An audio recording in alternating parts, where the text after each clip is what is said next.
India Legal presents Courts Roundup.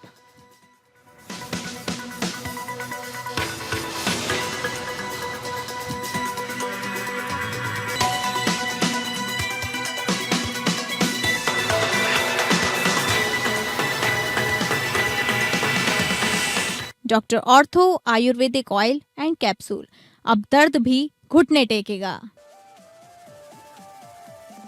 जिला जजों की नियुक्तियों पर सुप्रीम कोर्ट ने दिया फैसला। बहाली और सीनियरिटी के लिए निर्देश जारी किए। सिविल जजों को जिला जज बनने का मिलेगा मौका। सुप्रीम कोर्ट ने ओबीसी क्रीमी लेयर तय करने का दिया नया नियम। कहा, क्रीमी लेयर तय करने में पैतृक आय को आधार नहीं बनाया जा सकता। पेरेंट्स की पोस्ट और स्टेटस को प्राथमिकता, आय को फिल्टर के रूप में इस्तेमाल करें। सुप्रीम कोर्ट ने बीएसपी नेता आर्मस्ट्रॉन्ग की हत्या के 12 आरोपियों की जमानत बहाल की। मद्रास हाईकोर्ट का आदेश स्थगित, जांच सीबीआई को सौंपने पर भी रोक।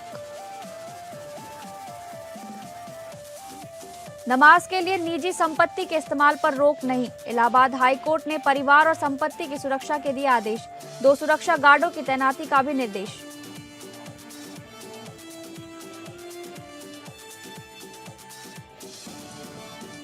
नमस्कार, कोर्ट्स राउंडअप में आपका स्वागत है। मैं हूं आपके साथ शालिनी राणा। अगले आधे घंटे हम सुप्रीम कोर्ट, हाई कोर्ट और तमाम निचली अदालतों की खबरों को आपके सामने रखेंगे। तो शुरू करते हैं courts roundup. India Legal presents Courts Roundup.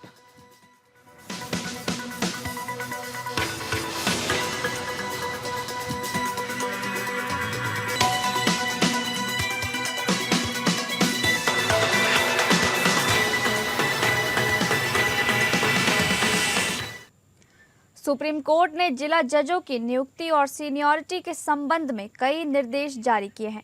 ये निर्देश रिजनेस बनाम दीपा फैसले के आधार पर दिए गए, जिसमें ये तय किया गया कि जिन सिविल जजों के पास बार वकालत में 7 साल का अनुभव है, वे जिला जज के तौर पर सीधी भर्ती के लिए योग्य हैं। सुप्रीम कोर्ट ने कहा कि जिन सिविल जजों को सीधे जिला जज के तौर पर भर्ती किया गया था, लेकिन 2020 के धीरज मोर फैसले के बाद वापस सिविल जज के पदों पर भेज दिया गया, उनकी पद वापसियां गैर कानूनी है। ऐसे न्यायिक अधिकारियों को उनकी मूल नियुक्ति की तारीख से ही जिला जज के तौर पर सेवा में माना जाएगा और वे सीनियरिटी और सांकेतिक वेतन लाभों के हकदार होंगे, लेकिन उन्हें वेतन का कोई बकाया नहीं मिलेगा। सुप्रीम कोर्ट ने अधिकारियों की दूसरी श्रेणी पर विचार किया, जिन्होंने चयन प्रक्रिया में हिस्सा लिया और प्रक्रिया पूरी भी हो चुकी थी, लेकिन योग्यता संबंधी कारणों से उनके अंतिम नियुक्ति आदेश जारी नहीं किए जा सके। कोर्ट ने निर्देश दिया कि हाई कोर्ट और राज्य सरकारें इन अधिकारियों को तत्काल नियुक्तियां दें, जो 12/10/2025 से प्रभावी होंगी। सीनियरिटी निर्धारण के मुद्दे जटिल होने के कारण हाई कोर्ट द्वारा गठित 3 जजों की समिति द्वारा सीनियरिटी का निर्धारण किया जाएगा। अधिकारियों की तीसरी श्रेणी उन लोगों की है जिनके चयन प्रक्रिया अभी तक पूरी नहीं हुई। कोर्ट ने हाई कोर्ट को निर्देश दिया कि वे प्रक्रिया पूरी करें और पात्र अधिकारियों को नियुक्त करें। जो अधिकारी मेरिट सूची में जगह बना लेंगे, वे भविष्योन्मुखी आधार पर सीनियरिटी के हकदार होंगे। कोर्ट ने आगे कहा कि जिन अधिकारियों को अभी चयन प्रक्रिया में भाग लेना है, उनके पक्ष में कोई काल्पनिक अधिकार नहीं बनाए जाएंगे। हालांकि यदि ऐसे अधिकारी अधिक आयु के हो गए तो उन्हें आयु में छूट दी जाएगी और हाईकोर्ट को निर्देश दिया जाता है कि वे एक नई चयन प्रक्रिया शुरू करें। बार एसोसिएशनों से संबंधित व्यक्तियों की चुनौती को निरस्त किया गया है। हाईकोर्ट के समक्ष लंबित ऐसे सभी चुनौतियां निपटा दी जाएं या उन्हें खारिज माना जाए।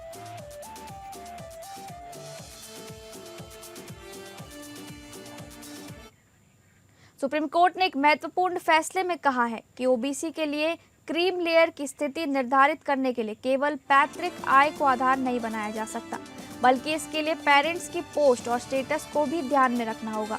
जस्टिस पीएस नरसिम्हा और जस्टिस आर महादेवन की बेंच ने फैसला देते हुए कहा कि केंद्र सरकार ने गलत तरीके से आय संपत्ति परीक्षण को लागू करके उम्मीदवारों को गैर क्रीमी लेयर से बाहर कर दिया है।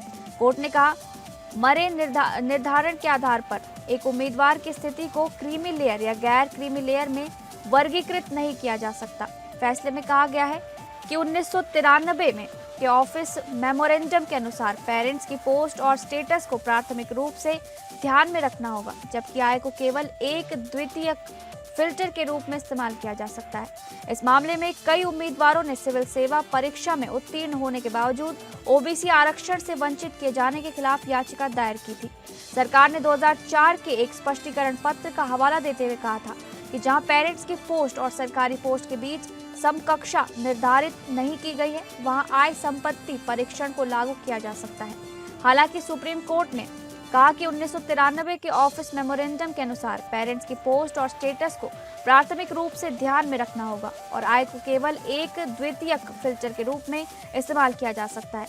कोर्ट ने कहा कि सरकार ने गलत तरीके से आय संपत्ति परीक्षण को लागू करके उम्मीदवारों को गैर क्रीमी लेयर से बाहर कर दिया।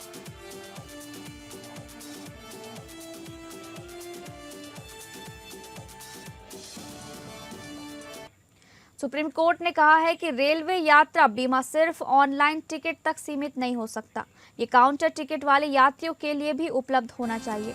जस्टिस एहसानुद्दीन अमनुल्लाह और जस्टिस आर महादेवन की बेंच ने कहा कि जो यात्री रेलवे टिकट ऑनलाइन बुक करते हैं, वे बहुत कम अतिरिक्त कीमत पर बीमा का विकल्प चुन सकते हैं, जबकि यही विकल्प अभी उन यात्रियों के लिए उपलब्ध नहीं है जो रेलवे काउंटर पर जाकर टिकट खरीदते हैं।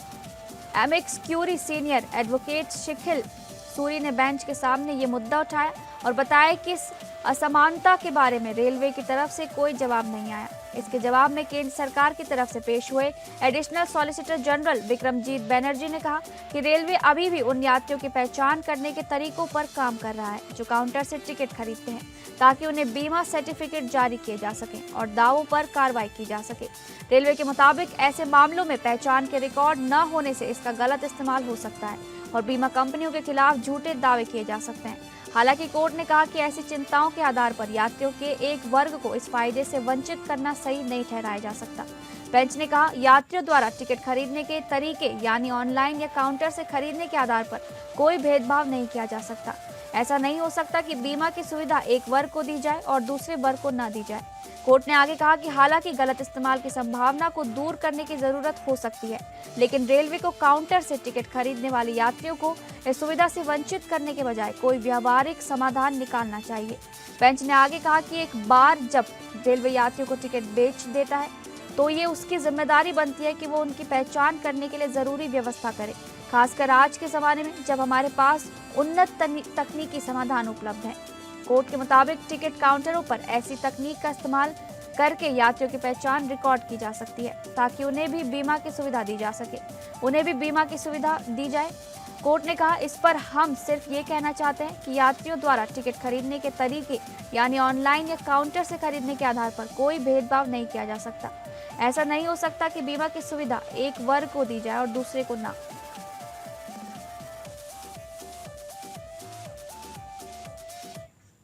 सुप्रीम कोर्ट ने बीएसपी नेता के आर्मस्ट्रॉन्ग की हत्या के मामले में 12 आरोपियों की जमानत रद्द करने के मद्रास हाईकोर्ट के आदेश पर रोक लगा दी है। Justice JK. महेश्वरी और अतुल एस. चांदुरकर की बेंच ने यह आदेश पारित किया जब सीनियर एडवोकेट गोपाल शंकर नारायणन और वी मोहना ने आरोपियों की ओर से पेश होकर याचिका दायर की। आर्मस्ट्रॉन्ग की 5 जुलाई 2024 को चेन्नई में उनके आवास के बाहर हत्या कर दी गई थी। सितंबर 2025 में मद्रास हाईकोर्ट ने राज्य पुलिस द्वारा दायर आरोप पत्र को खारिज कर दिया और मामले की जांच सीबीआई को सौंप दी गई थी।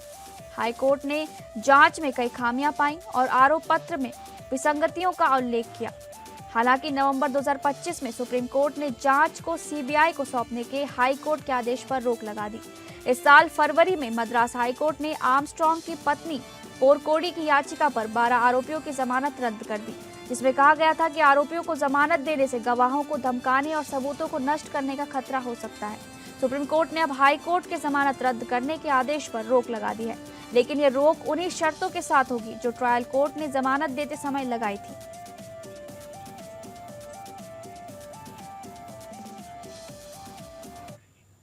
सुप्रीम कोर्ट ने आतंकवाद के वित्त पोषण के मामले में कश्मीरी अलगाववादी नेता शब्बीर अहमद शाह को जमानत दे दी है, क्योंकि ट्रायल में देरी को समझाया नहीं जा सकता।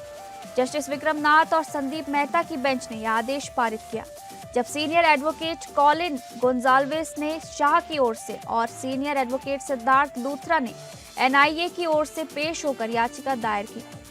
शाह को जून 2019 में गिरफ्तार किया गया था और एनआईए द्वारा 4 अक्टूबर 2019 को दायर किए गए दूसरे पूरक आरोप पत्र में आरोपी के रूप में नामित किया गया था।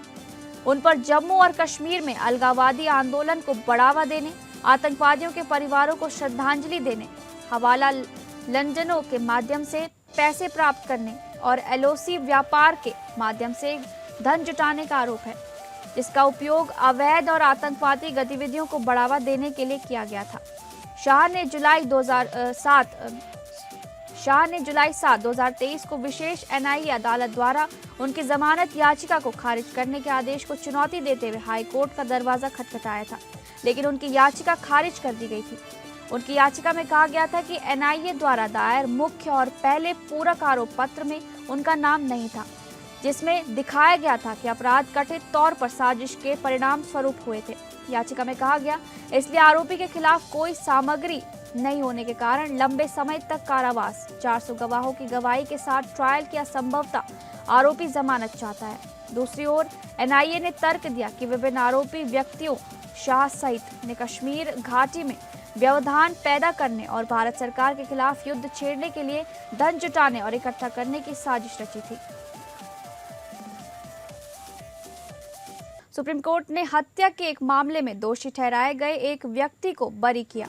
कोर्ट ने फैसला सुनाया कि कॉल डिटेल रिकॉर्ड यानी कि सीडीआर को सबूत के तौर पर तब तक नहीं माना जा सकता जब तक उनके साथ भारतीय साक्ष्य अधिनियम की धारा 65B के तहत अनिवार्य सर्टिफिकेट न हो। जस्टिस विक्रम नाथ, जस्टिस संदीप मेहता और जस्टिस NV अंजारिया की बेंच ने कहा, साक्ष्य अधिनियम की धारा 65B BSA की धारा 63 के तहत सर्टिफिकेट को अभियोजन पक्ष साबित नहीं कर पाया।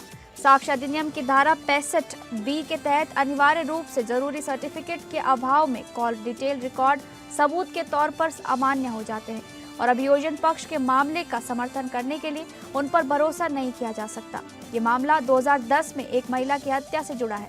अभियोजन पक्ष ने आरोप लगाया कि पीड़िता के पति ने इस अपराध को अंजाम देने के लिए अपीलकर्ता के साथ साजिश रची थी। इस कथित साजिश को साबित करने के लिए अभियोजन पक्ष ने कॉल डिटेल रिकॉर्ड पर भरोसा किया, जिसमें घटना के समय के आसपास दोनों आरोपियों के बीच बार बार संपर्क होने की बात सामने आई। हालांकि अपीलकर्ता ने इन इलेक्ट्रॉनिक रिकॉर्ड की स्वीकार्यता को चुनौती दी। उसने तर्क दिया कि अभियोजन पक्ष भारतीय साक्ष्य अधिनियम की धारा 65B उपधारा 4 के तहत अनिवार्य सर्टिफिकेट पेश करने में विफल रहा, जो इलेक्ट्रॉनिक सबूतों को प्रमाणित करने के लिए जरूरी होता है। अपीलकर्ता के तर्क में दम पाते हुए जस्टिस मेहता द्वारा लिखे गए फैसले में ये टिप्पणी की गई कि इलेक्ट्रॉनिक सबूतों को साक्ष्य के तौर पर स्वीकार्य बनाने के लिए सर्टिफिकेट पेश करना अनिवार्य है। राज्य के इस तर्क को खारिज करते हुए कि यह जरूरत पूरी हो गई थी क्योंकि टेलीकॉम कंपनियों के नोडल अधिकारियों से गवाह के तौर पर पूछताछ की गई। कोर्ट ने स्पष्ट किया कि मौखिक गवाही वैधानिक सर्टिफिकेट की जगह नहीं ले सकती। कोर्ट ने अर्जुन पंडित राव खोदकर उपरोक्त मामले में कहा था, ऐसे सर्टिफिकेट की जगह मौखिक गवाही काफी नहीं हो सकती क्योंकि धारा 65B उपधारा 4 कानून की एक जरूरी शर्त है। कोर्ट ने पाया कि अपीलकर्ता पूर्णमल के खिलाफ मामला पूरी तरह से परिस्थिति जन्य सबूतों पर आधारित था, जैसे कॉल डिटेल रिकॉर्ड जिनसे आरोपियों के बीच संपर्क का पता चलता है, खून से सनी एक शर्ट की बरामदगी जिसका ब्लड ग्रुप कथित तौर पर मृतक के ब्लड ग्रुप से मेल खाता था और 40,000 से ज्यादा रुपए की बरामदगी जो कथित तौर पर उसे हत्या करने के लिए दिए गए। कोर्ट ने आरोपी से कथित तौर पर बरामद हुई खून से सनी शर्ट पर भरोसा करने से भी इनकार किया। कोर्ट ने पाया कि अभियोजन पक्ष जब्त की गई चीजों को फॉरेंसिक साइंस लेबोरेटरी यानी कि FSL भेजने से पहले उनकी सुरक्षा और देखरेख की अटूट कड़ी साबित करने में नाकाम रहा। कोर्ट ने ट्रायल कोर्ट और राजस्थान हाई कोर्ट के फैसलों को रद्द किया, अपीलकर्ता को सभी आरोपों से बरी किया और निर्देश दिया कि अगर वह किसी अन्य मामले में वंचित न हो तो उसे तुरंत हिरासत से रिहा कर दिया जाए।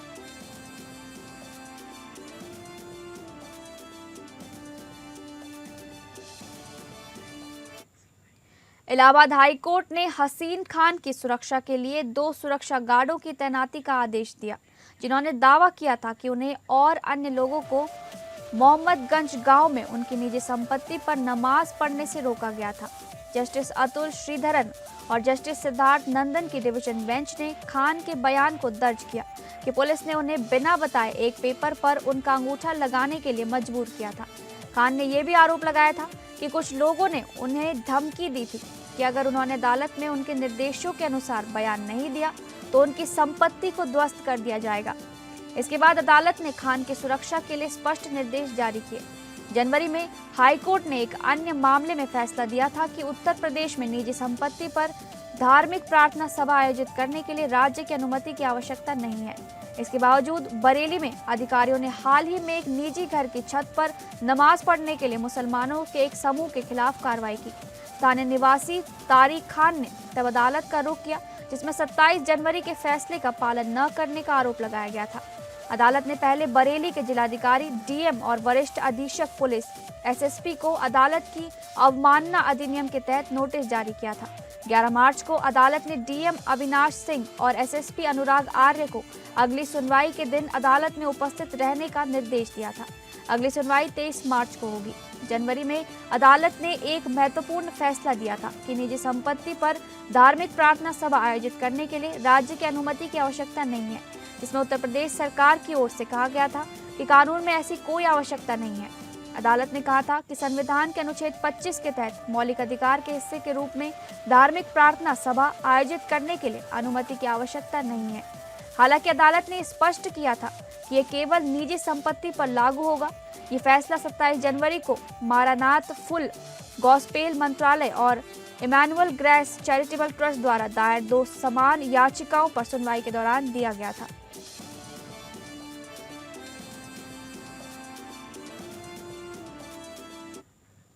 अब आइए इंडिया लीगल वेब रिपोर्टर से समझें कि ब्रीच ऑफ कॉन्ट्रैक्ट क्या होता है।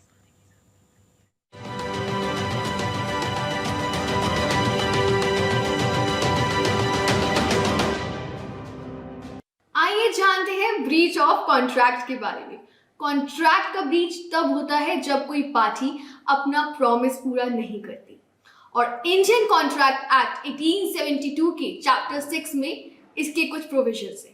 आइए इन प्रोविजंस के बारे में कुछ और जानते हैं। सेक्शन 37 के अनुसार पार्टीज को प्रॉमिस परफॉर्म करना होता है, और अगर पार्टीज प्रॉमिस परफॉर्म ना करें तो उसे ब्रीच कहते हैं। अब पार्टीज के ब्रीच 2 तरह से हो सकते हैं। एक्चुअल ब्रीच मतलब जब प्रॉमिस पूरा करने का टाइम आ जाए और एक पार्टी बिल्कुल परफॉर्म ना करे, जैसे पेमेंट करने की ड्यू डेट पर उसे पे नहीं किया गया हो। दूसरा है एंटीसिपेटरी ब्रीच, जहां पार्टी टाइम से पहले ही रिफ्यूज कर देती है अपना प्रॉमिस परफॉर्म करने से, तब दूसरी पार्टी तुरंत स्यू कर सकती है बिना वेट किए।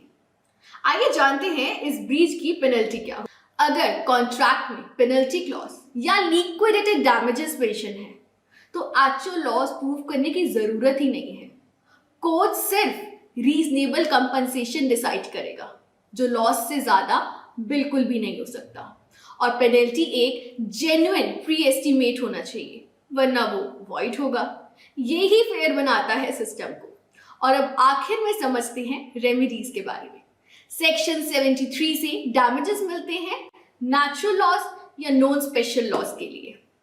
सेक्शन 75 में rightful recession, quantum merit compensation और लॉस की रेमेडी भी अवेलेबल है।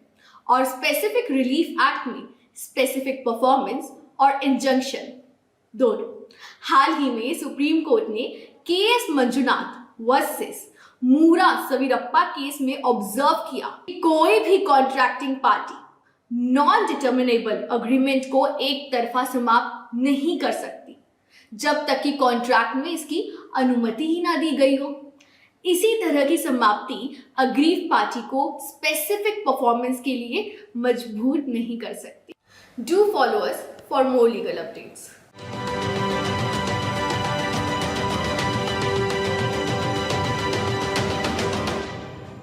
ये थी ब्रीच ऑफ कॉन्ट्रैक्ट से जुड़ी जानकारी। फिलहाल कोर्ट्स राउंडअप में बस इतना ही। नमस्कार। India Legal presents Courts Roundup.